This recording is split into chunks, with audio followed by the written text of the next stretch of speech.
Monumento a la Revolución, México. El Monumento a la Revolución es una obra arquitectónica y un mausoleo dedicado a la conmemoración de la Revolución Mexicana. Es obra del arquitecto Carlos Obregón Santacilla, quien tomó la estructura de la Sala de los Pasos Perdidos del malogrado Palacio Legislativo Federal del arquitecto francés Émile Bernard para edificar el monumento, concluido en 1938. Actualmente es uno de los más simbólicos en la Ciudad de México y forma parte de un conjunto integrado por el propio monumento, la Plaza de la República y el Museo Nacional de la Revolución. Se localiza en la colonia tabacalera de la Alcaldía Cuauhtémoc, cerca del centro histórico de la Ciudad de México. Historia. En 1897, el presidente Porfirio Díaz lanzó una convocatoria para la construcción de un palacio legislativo, mismo que albergaría además de las cámaras de senadores y diputados, dependencias de gobierno y oficinas. No resultó ganador del primer lugar ninguno de los participantes y tras abundantes escándalos y conflictos por dicho concurso, el gobierno del presidente Díaz designó al arquitecto francés Émile Bernard como el encargado de diseñar y edificar un fastuoso recinto para los diputados y senadores, mas este arquitecto nunca vio su sueño materializado, ya que la obra fue cancelada tras el derrocamiento de Díaz por la Guerra de la Revolución Mexicana.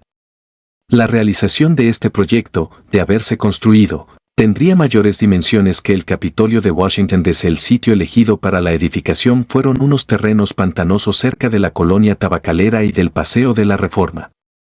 La primera piedra para la construcción del Palacio Legislativo Federal fue puesta por el presidente Porfirio Díaz el 23 de septiembre de 1910 como parte de los festejos del centenario de la Independencia de México. Debido a los retos que suponía la cimentación del edificio en un terreno inestable, la estructura metálica se construyó sobre una cama de 17,000 pilotes. La estructura metálica fue hecha de acero por Milliken Brothers, en Estados Unidos. La construcción se detuvo ante el inicio de la Revolución Mexicana. El gobierno del nuevo presidente Francisco I. Madero, una vez en el poder, continuó con las obras, pero tras su fallecimiento finalmente se interrumpió la construcción. Años después de abandono, la estructura de acero quedó abandonada y en permanente desgaste. Émile Bernard volvería a México para intentar dar vida a su proyecto en 1922 proponiendo un monumento a los grandes hombres de la lucha de la Revolución, llamándole Panteón a los Héroes. El presidente electo Álvaro Obregón aceptó su proyecto, pero fue asesinado en 1928, un año después falleció el arquitecto Bernard.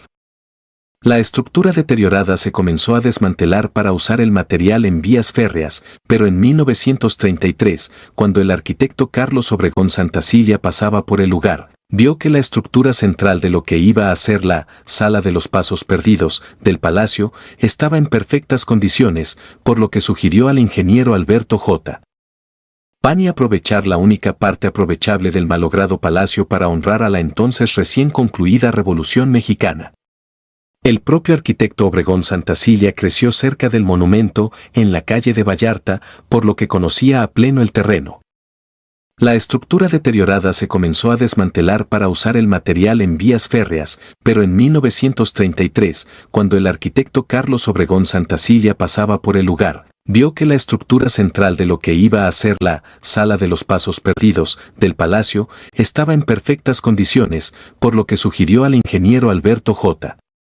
Pani aprovechar la única parte aprovechable del malogrado palacio para honrar a la entonces recién concluida Revolución Mexicana. El propio arquitecto Obregón Santacilla creció cerca del monumento, en la calle de Vallarta, por lo que conocía a pleno el terreno. Carlos Obregón Santacilla había realizado previamente obras como las oficinas del Banco de México entre 1925 y 1926 y la Secretaría de Salud, de 1926 y 1929, ambas en la Ciudad de México. Por ello tenía acceso a la presentación de ideas de obras públicas, pero esta propuesta inicialmente fue rechazada por Pani, quien tenía una idea previa de hacer un monumento a la Revolución. Dicha propuesta fue aceptada luego de que Pani consiguió convencer a Plutarco Elías Calles de involucrarse en el proyecto y convencer al presidente Abelardo Rodríguez. La adaptación de la estructura de la Sala de Pasos Perdidos en monumento a la Revolución Mexicana abarcó de 1933 a 1938. Entre los cambios que se realizaron fue recubrir la cúpula con láminas de cobre, remover el águila que remataba la linternilla de la cúpula monumental, que se trasladó al actual monumento a la raza al norte de la ciudad. Obregón Santacilia dio un estilo sobrio art deco vigente en esa época, con un contraste notorio entre las piedras usadas de cantera de color claro y piedra volcánica negra. Otros elementos alineados a este estilo son las 18 lámparas reflectoras que circundan a la Plaza de la República y las 4 astas banderas de ese mismo estilo, así como los grupos escultóricos, la independencia, las leyes de reforma, las leyes agrarias y las leyes obreras y las águilas diseñadas y ejecutadas por el escultor mexicano Oliverio Martínez de Hoyos y las lámparas del mismo monumento.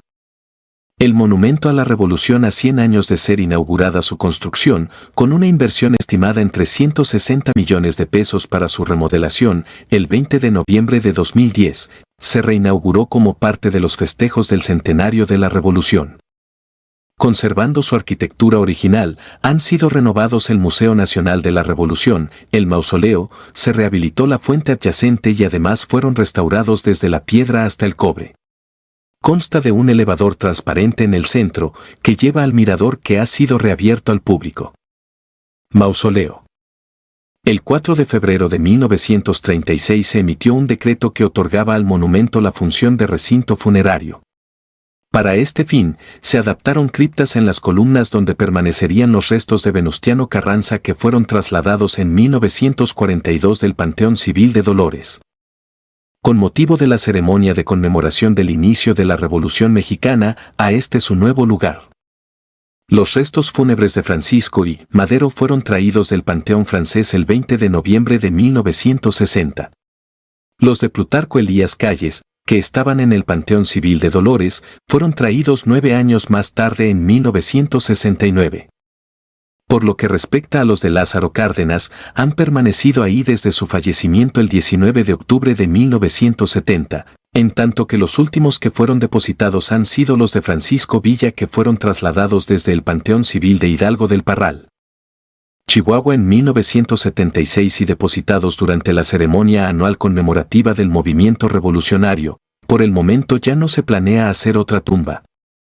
Rasgos arquitectónicos. Cimentación. La estructura del monumento a la Revolución está construida sobre una cama de 17.000 pilotes sobre los que se colocaron las grandes vigas de acero que sostienen al edificio. Cuerpo inferior. Contiene arcos que rematan en una cúpula que constituyen a la base del monumento. En cada una de las 4 columnas se conservan los restos de Francisco y Madero, Venustiano Carranza, Francisco Villa, Plutarco Elías Calles y Lázaro Cárdenas. En el interior de estas columnas existen escaleras para ascender al monumento e incluso una de las columnas conserva el llamado elevador presidencial, un ascensor que sube a la primera y segunda cúpulas. Doble cúpula. El monumento está rematado por una doble cúpula, sostenida por 4 arcos a una altura de 26 metros. La interior está recubierta de cantera y la exterior de cobre patinado. Una doble escalera helicoidal rodea la primera cúpula de cantera que tiene como remate un deambulatorio por el cual es posible acceder a una terraza que funciona como un mirador interno.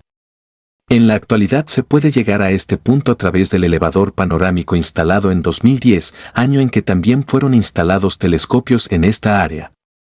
Entre el mirador y el deambulatorio bajando por la escalera helicoidal se accede a las aspilleras de 8 metros de altura que permiten el paso de la luz hacia el interior de la cúpula. La terraza es un mirador en el cual se puede observar la Ciudad de México y apreciar cercanamente las 4 esculturas del escultor mexicano Oliverio Martínez que descansan en las pechinas del monumento. Este mirador permaneció abierto durante 3 décadas y fue reabierto en 2010. La segunda cúpula en su parte inferior está revestida de cobre patinado y puede verse desde el deambulatorio. Entre esta parte inferior y la exterior hay una estructura de acero hecha en Estados Unidos, con 29 costillas que sostienen 600 paneles de cobre que fueron martillados a mano y son desmontables. Al interior de esta estructura hay un elevador curvo de estilo art deco que permitía el acceso hasta la linternilla. Dicha estructura metálica tiene adicionalmente un anillo de compresión que sirve como compresor del sistema constructivo de la cúpula. Elevador presidencial. Escena de la película Santa Claus 1959 donde se aprecia lo que parece ser una maqueta del monumento. Este elevador comenzaba su trayecto a la altura de la plaza y terminaba en la parte superior de una de las columnas del monumento llegando hasta el salón presidencial. Elevador curvo. Construido por la empresa Otis, comenzaba su trayectoria en la parte superior de la escalera presidencial y hacía dos paradas. La primera en el nivel del mirador exterior y la segunda en el nivel de aspilleras para después realizar un trayecto curvo por la estructura de acero entre las dos cúpulas de cobre rodando sobre una serie de rodillos de madera, hasta llegar a la parte más alta que conduce a la linternilla. Linternilla. Es el remate del monumento. En el proyecto original de Obregón Santacilla tenía como objetivo fungir como faro para la urbe con un enorme haz de luz. Puede observarse en este punto la abolladura de un rayo que cayó en el monumento cuando éste no tenía pararrayos. Desde este punto Juan O'Gorman tomó la perspectiva para su obra La Ciudad de México de 1949. Museo Nacional de la Revolución. En el sótano del monumento se encuentra el Museo Nacional de la Revolución, fue inaugurado el 20 de noviembre de 1986. El museo se enfoca a mostrar la historia de México. Tiene como exposición permanente 63 años en la historia de México 1857 a 1920 que abarca desde la promulgación de la Constitución de 1857 hasta la presidencia de Venustiano Carranza, enfocándose en el periodo revolucionario.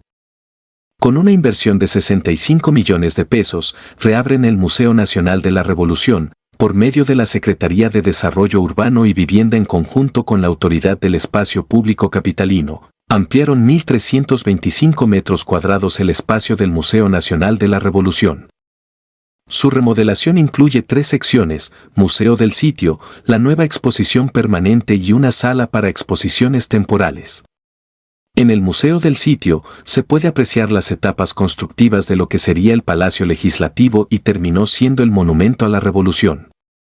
La exposición permanente cuenta con más de 400 piezas que recorren la historia desde el periodo de la Reforma hasta el Cardenismo, contando con insignias, indumentarias, banderas y documentos oficiales que constatan el legado histórico del periodo revolucionario.